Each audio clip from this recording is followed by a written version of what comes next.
आप देख रहे हैं प्रदेश हमारा, आपके साथ मैं हूं दीक्षा। चलिए बुलेटिन की शुरुआत करेंगे लॉकडाउन 4 के साथ। जी हां, लॉकडाउन 4 के संकेत मिल गए हैं।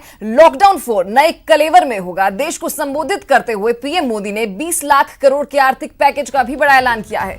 उन्होंने कहा कि भारत ने संक्रमण काल की इस घड़ी को अवसर में बदला है, जो अच्छी बात है। उन्होंने देश को आत्मनिर्भर बनाने पर जोर दिया। लॉकडाउन 4 के बारे में उन्होंने कहा कि इस लॉकडाउन का रंग और रूप बदला होगा। पीएम मोदी ने क्या कुछ कहा, क्या बड़ी बातें रही, वो ये हैं कि 21वीं सदी भारत की हो, ये हमारी जिम्मेदारी बनती है। भारत ने आपदा को अवसर में बदला है। हमारा सपना आत्मनिर्भर भारत, हमारी संस्कृति की आत्मा वसुदेव कुटुंबकम, भारत की प्रगति में विश्व की प्रगति। योग ने दुनिया को तनाव मुक्त किया। भारत आत्म केंद्रित व्यवस्था की बात नहीं करता। कोरोना संकट से निपटने के लिए 20 लाख करोड़ का पैकेज। भारत की इमारत 5 पिलर पर खड़ी है। 18 मई से लॉकडाउन 4 लागू होने के संकेत मिल गए हैं।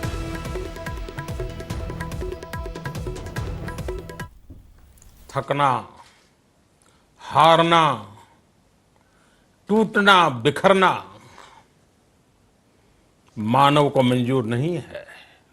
हम पिछली शताब्दी से ही लगातार सुनते आए हैं कि 21वीं सदी हिंदुस्तान की है,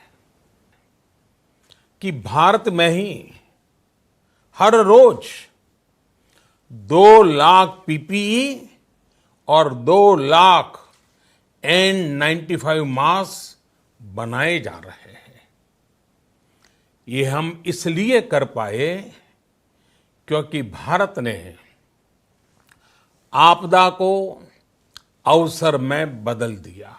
जो पृथ्वी को मां मानती हो, वो संस्कृति, वो भारत भूमि जब आत्मनिर्भर बनती है, तब उससे एक सुखी समृद्ध विश्व की संभावना भी सुनिश्चित होती है। साथियों, आत्मनिर्भर भारत की ये भव्य इमारत 5 पिलर्स पर खड़ी होगी। पहला पिलर इकोनॉमी। एक ऐसी इकोनॉमी जो इंक्रीमेंटल चेंज नहीं बल्कि क्वांटम जंप लाए। जिस आर्थिक पैकेज का ऐलान हो रहा है, उसे जोड़ दें तो ये करीब करीब 20 लाख करोड़ रुपए का है। 20 लाख करोड़ रुपए का है। ये पैकेज भारत की जीडीपी का करीब करीब 10% है। लॉकडाउन का चौथा चरण, लॉकडाउन 4, पूरी तरह नए रंग रूप वाला होगा, नए नियमों वाला होगा। राज्यों से हमें जो सुझाव मिल रहे हैं, उनके आधार पर लॉकडाउन 4, इससे जुड़ी जानकारी भी आपको 18 मई से पहले दी जाएगी। चलिए बात सीएम गहलोत के सर्वदलीय संवाद की, जहां सीएम गहलोत ने आज जयपुर और अजमेर संभाग के सांसद और विधायकों संग कोरोना संकट पर चर्चा की और जमीनी समस्याओं को लेकर फीडबैक लिया। इस दौरान सीएम गहलोत ने कहा कि आप सबकी कोशिश रंग लाई है। प्रदेश में 12,000 से ज्यादा टेस्ट हो रहे हैं। पूरे देश में स्वास्थ्य के मामले में राजस्थान बेहतर है। राजस्थान में कोरोना से मृत्यु दर में कमी आई है। संकट के समय सोशल सिक्योरिटी पर फोकस। हम सब मिलकर बाहर से आने वालों की मदद करें। गांव में संक्रमण फैलने से रोकना होगा। घर पर क्वारंटाइन देना ज्यादा आसान है। बुजुर्ग लोगों का विशेष ध्यान रखना होगा। इकोनॉमी एक्टिविटी शुरू होनी चाहिए। सबको साथ लेके चलने की बात जो सोची थी, सब धर्मगुरुओं को, तमाम विपक्षी पार्टियों को, रिटायर्ड डॉक्टरों को, एक्टिविस्ट को और जनता को भी, और आप सबको एहसास होगा आप सबके प्रयास से जिस रूप में अपने पहल करी है। एक तरफ तो स्वास्थ्य सेवाओं के लिए, जो पहले हमें टेस्टिंग भी हमारे यहाँ नहीं थी, पूना और दिल्ली जाने पड़ते थे। आज 12,000 से अधिक टेस्ट होने लगे राजस्थान के अंदर, और महीने के अंत तक उम्मीद करता हूँ कि 25,000 टेस्ट हो जाएंगे।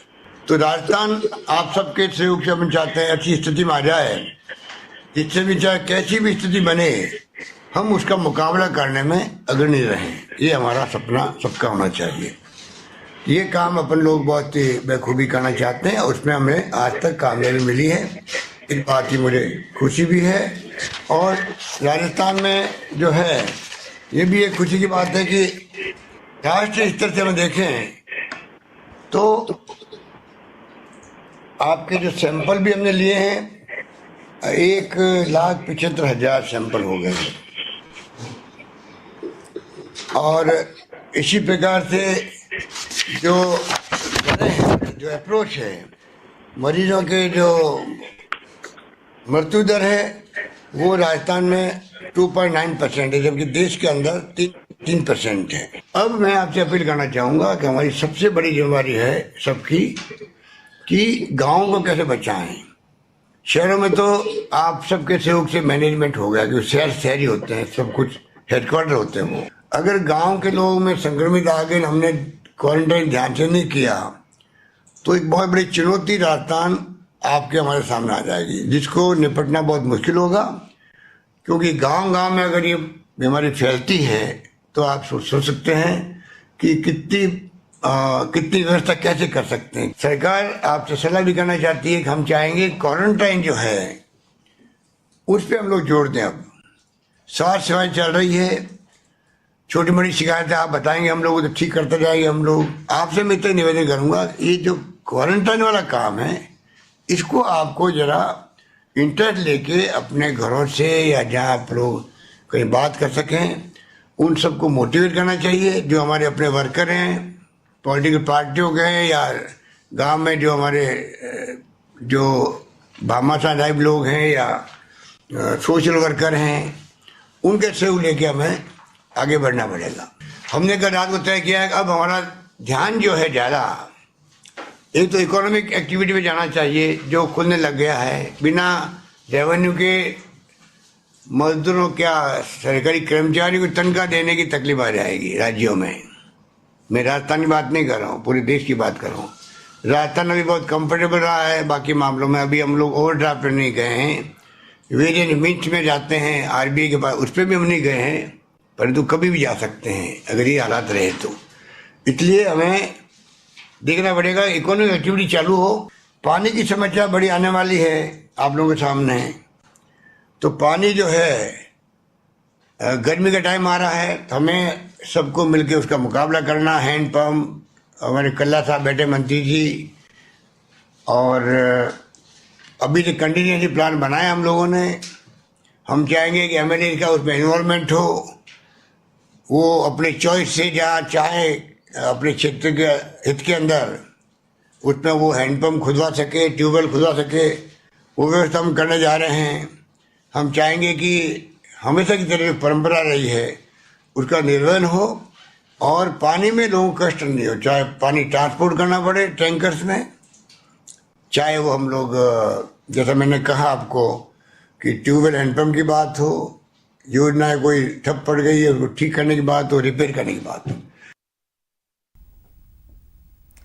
कोरोना वायरस और लॉकडाउन के दौर के बीच भारतीय रेल एक बार फिर से पटरी पर दौड़ने लगी है। 50 दिनों के बाद रेल सेवा एक बार फिर से शुरू हो गई है। नई दिल्ली रेलवे स्टेशन से छत्तीसगढ़ के बिलासपुर के लिए पहली ट्रेन 4 बजे रवाना हुई। इस ट्रेन में 1490 यात्री सवार हैं। ये ट्रेन कल दोपहर 12 बजे बिलासपुर पहुंचेगी। बता दें कि रेलवे द्वारा चुनिंदा मार्गों पर 15 जोड़ी ट्रेनें चलाई जा रही हैं, जिनमें से आज 8 ट्रेनें चलाई जा रही हैं। इन ट्रेनों में सिर्फ एसी कोच ही हैं। 15 जोड़ी ट्रेन में से पहली आज नई दिल्ली से बिलासपुर के लिए रवाना हुई। ये स्पेशल यात्री ट्रेन नई दिल्ली से डिब्रूगढ़, अगरतला, पटना, बिलासपुर, रांची, भुवनेश्वर, सिकंदराबाद, बेंगलुरु, चेन्नई, तिरुवनंतपुरम, मडगांव, मुंबई सेंट्रल, अहमदाबाद और जम्मू कश्मीर के तभी जाएंगी। आज चलने वाली 8 स्पेशल ट्रेनें जो हैं वो हैं हावड़ा नई दिल्ली, राजेंद्र नगर नई दिल्ली, नई दिल्ली बिलासपुर, नई दिल्ली डिब्रूगढ़, नई दिल्ली बेंगलुरु, बेंगलुरु नई दिल्ली, मुंबई सेंट्रल नई दिल्ली, अहमदाबाद नई दिल्ली।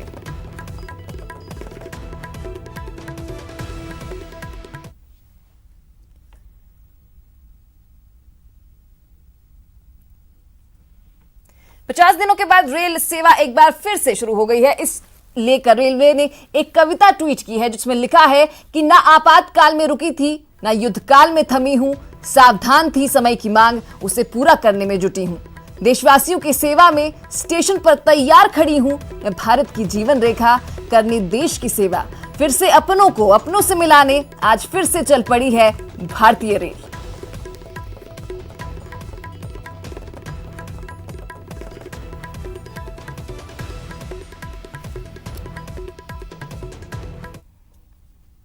तो चलिए कोरोना अपडेट आपको दे देते हैं। बात प्रदेश की करेंगे। प्रदेश में कोरोना पॉजिटिव मरीजों की संख्या 4126 हो गई है। मरधुरा में आज 70 नए पॉजिटिव केस सामने आए हैं। आज बीकानेर और जालौर में एक मौत सामने आई है। प्रदेश में कोरोना से अब तक 117 लोगों ने अपनी जान गंवा दी है। आज 130 लोग रिकवर हुए हैं, वहीं 96 लोगों को डिस्चार्ज कर दिया गया है। अब तक 2155 लोगों को डिस्चार्ज किया जा चुका है। प्रदेश में अब 1555 एक्टिव केस मौजूद हैं। ग्राफिक्स के जरिए आप आंकड़े देख सकते हैं। कुल संख्या देखिए 4126, एक्टिव केसेस की संख्या 1555, ठीक होने वालों की संख्या 2155 और मौत का आंकड़ा 117। जिलेवार बात की जाए तो आंकड़े क्या कुछ कहते हैं वो मैप के जरिए देखिए। सबसे पहले देखिए जयपुर में सबसे ज्यादा 1269 मामले हैं। जोधपुर में ये आंकड़ा 947 है। कोटा में 264, अजमेर में 233, टोंक में 142, चित्तौड़गढ़ में 142, नागौर में 131, भरतपुर में 119, बांसवाड़ा में 66 और झालावाड़ में यह आंकड़ा 47 पहुंच गया है।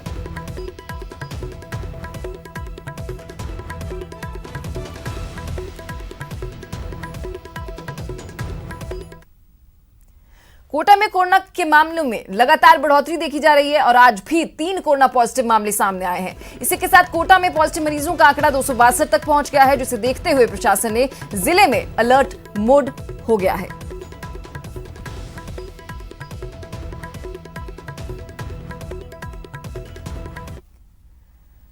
अगली खबर जोधपुर से, जहां कई लोगों के कोरोना पॉजिटिव की सूचना मिलने पर पुलिस और मेडिकल टीमें क्षेत्र में पहुंची, लेकिन टीमों को देखकर लोगों ने घरों के दरवाजे और लाइटें ही बंद कर ली। जिसके बाद भी चिकित्सा विभाग ने जांच के लिए काफी प्रयास किए, लेकिन उनकी एक ना चली। जिसके बाद मेडिकल विभाग की टीम को उल्टे पैर लौटना पड़ गया।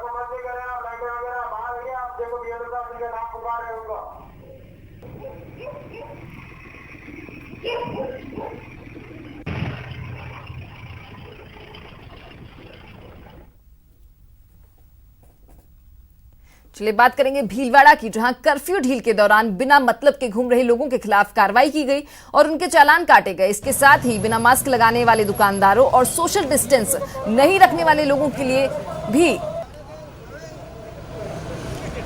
चालान काटे गए। वहीं पुलिस अधीक्षक हरेंद्र महावर, अतिरिक्त जिला कलेक्टर शहर नंद किशोर राजौरा और अतिरिक्त पुलिस राजेश मीणा ने भी समय समय पर बाजारों का निरीक्षण कर पुलिस को आवश्यक दिशा निर्देश दिए। देखिए, भीलवाड़ा शहर में सख्त निषेधाज्ञा में छूट का जिला प्रशासन द्वारा आज दूसरा दिन है और जैसा कि आप देख रहे हैं लोगों का बहुत अच्छा रिस्पांस है। लोग बिल्कुल सोशल डिस्टेंसिंग की पालना कर रहे हैं और मास्क लगे हुए हैं। तो आम जनता में जागरूकता पैदा करना सोशल डिस्टेंसिंग की, मास्क की, ये हमारा प्रमुख उद्देश्य है। आज टोटल 3 तो 2 व्हीलर के चालान काटे हैं और 3 दुकानदार थे और 1 या 2 कस्टमर थे जिनके चालान किए गए।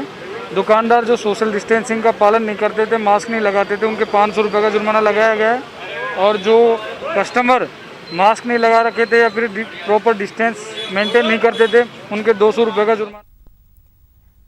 कोरोना काल के दौरान लॉकडाउन में फंसे मजदूर हजारों किलोमीटर पैदल चलने को मजबूर हो रहे हैं। दरअसल बूंदी बाईपास होते हुए पंजाब के लिए निकले 5 मजदूर कर्नाटक से करीब 22 दिन पहले साइकिल से चले थे। ऐसे में बूंदी से पंजाब की दूरी तय करने के लिए अब उन्हें 10 से 12 दिनों का समय और लगेगा, लेकिन लगातार साइकिल और पैदल चलने की वजह से पैरों में पड़े छालों के चलते अब उनकी हिम्मत जवाब देने लगी है। ठीक हो गया। अभी हम लोग कर्नाटक से आ रहे हैं, हम लोगों को कम से कम 22 दिन हो गए चले को वहाँ से, फिर भी वहाँ पे बहुत ही ज़्यादा दिक्कतों का सामना करते हुए यहाँ तक पहुँचे हैं। कहीं पे खाना नहीं मिल रहा, कोई होटल वाला कभी पानी नहीं भरने देता, कोई खाना नहीं देता, क्योंकि पुलिस वाले वैसा बोलते हैं भी परेशान करेंगे। होटल वाले भी जब रुकते हैं भी बोलते हैं भी परेशान करेंगे हमको। लगभग 2500 किलोमीटर से साइकिल पर चलते हुए कर्नाटक से 5 ये मज़दूर आए हैं और इनको अभी 800 किलोमीटर आगे पंजाब और जाना है। तो हम यहाँ पर राष्ट्रीय राजमार्ग पर पहुँचे हैं और इनको अभी बूंदी में इनके आवास की और भोजन की व्यवस्था कर रहे हैं। झालावाड़ के कई इलाके कोरोना के चलते पिछले कई दिनों से जीरो मोबिलिटी और कर्फ्यू से जूझ रहे हैं। ऐसे में पुलिस अधिकारियों को फील्ड स्टाफ से मिलने और रिपोर्ट लेने में काफी समय लगता है। इसी समस्या का निदान करने के लिए झालावाड़ डीएसपी विजय शंकर शर्मा ने सोशल मीडिया के जरिए थाना अधिकारियों से इलाके की रिपोर्ट लेने का प्रयोग किया है, जिससे आम जनता सहित फील्ड में कार्यरत पुलिसकर्मियों को भी काफी राहत मिली है। अभी जो कोरोना वायरस जनित जो ये कोविड-19 महामारी फैल रही है, उसको देखते हुए हमारे यहाँ प्रदेश में 22 तारीख के बाद से ही लॉकडाउन किया हुआ है और चूंकि लॉकडाउन की सख्ती के चलते हुए हमारे सभी जो लोग नागरिक हैं वो सभी अपने घरों में हैं और उसकी पालना कर रहे हैं। नहीं, ये एक बहुत अच्छी पहल हमारे डिप्टी एसपी साहब ने की है और डायरेक्ट इससे क्या होगा कि जो कर्फ्यूग्रस्त एरिया हैं, जीरो मोबिलिटी क्षेत्र हैं, वहाँ के लोगों को यदि कोई असुविधा होती है, सब्जियों से संबंधित है, गैस से संबंधित है, दैनिक उपभोग की वस्तुओं से संबंधित है। पुष्कर में एक बार फिर प्रशासन की लापरवाही के चलते मानवीय संवेदनाएं तार तार होती दिखाई दे रही हैं। मामला एक दिव्यांग युवक से जुड़ा है जो काम धंधा ठप होने के बाद अपने घर जाना चाहता है, लेकिन प्रशासन की लापरवाही से उसे दर दर की ठोकरें खानी पड़ रही हैं। यूपी के बरेली का युवक दोनों पैरों से लाचार है और पिछले 5-6 सालों से ब्रह्मा मंदिर के पास प्रसाद माला बेचकर जीवन यापन कर रहा था, लेकिन लॉकडाउन के बाद बदले हालात से अब उस पर मुश्किलें हावी हो गई हैं। मकान मालिक ने भी उसे घर खाली करने का अल्टीमेटम दे दिया है।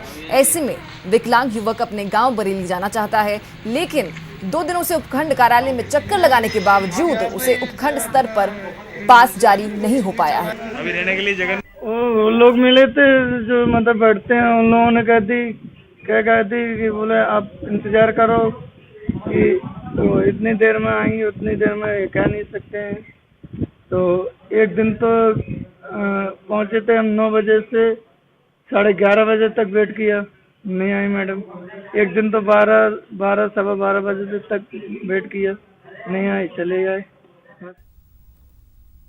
राजस्थान सरकार एक बार मजदूरों के लिए हर संभव मदद करने का प्रयास कर रही है। सरकार ने प्रदेश में 30 नए कैंप बनवाए हैं, जहां मजदूरों के ठहरने और खाने पीने की व्यवस्था की गई है। यहां से मजदूरों को रोडवेज बस के माध्यम से उनके घर भी भिजवाया जा रहा है। श्रमिकों ने भी घर पहुंचने की खुशी में सरकार को दिल से धन्यवाद करना चाहते हैं सभी लोग एक बार। और किसी भी तरह की तकलीफ नहीं हुई, खाने पीने की व्यवस्था भी करी है और हमें यहाँ से भेजने की व्यवस्था भी करी है। अच्छी सरकार है।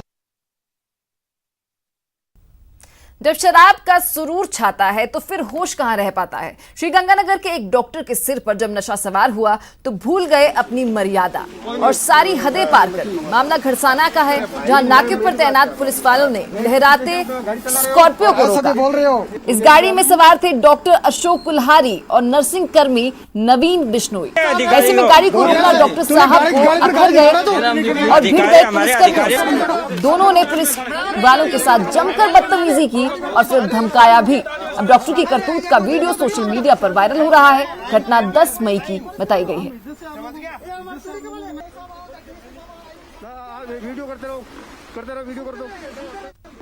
जोधपुर के एमडीएम हॉस्पिटल में भी प्लाज्मा थेरेपी से कोरोना का इलाज होगा।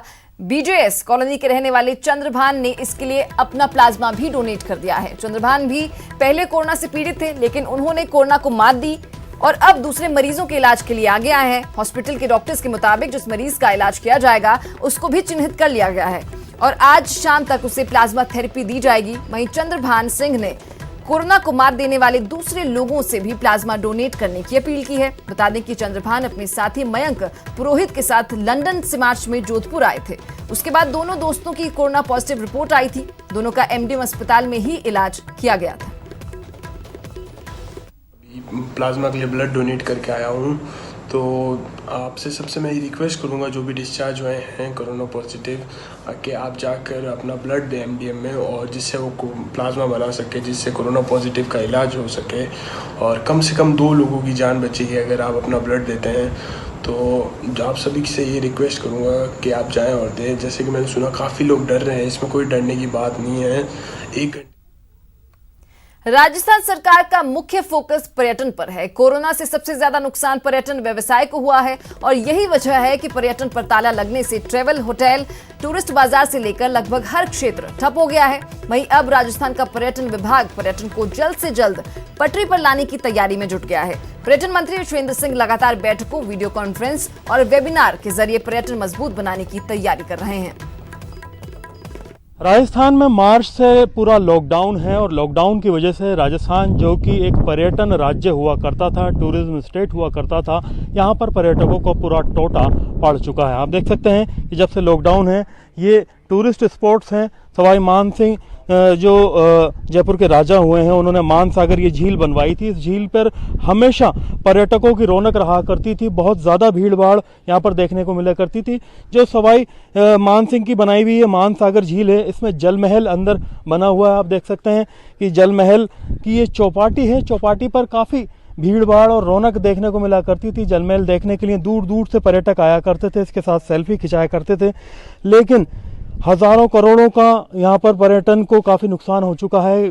आप देख सकते हैं कि एक भी पर्यटक नहीं है। राजस्थान के पर्यटन मंत्री विश्वेंद्र सिंह लगातार अपनी टीम के साथ में मंथन कर रहे हैं कि पर्यटन को वापस पटरी पर कैसे लाया जाए। वो फिलहाल लॉकडाउन के खुलने के बाद सीधा फोकस करेंगे कि स्थानीय पर्यटकों के ऊपर फोकस किया जाए, नया पैकेज दिया जाए, इंडस्ट्रीज़ और होटल से जुड़े लोगों को ज़्यादा मजबूत करने की कोशिश की जाए। जो लोग लोकल हैं, चाहे वो शहर के हों, राज्य के हों या देश के हों, उनको ज़्यादा तवज्जो दी जाए, उनको ज़्यादा आसान और लुभावनी स्कीम्स के ज़रिए पर्यटन को आगे बढ़ाने की कोशिश की जाए। अरबाज अहमद, न्यूज़ 18 के लिए, जयपुर से। तो चलिए यहाँ रुकेंगे एक छोटे से ब्रेक के लिए। ब्रेक के बाद खबरों का सिलसिला जारी है।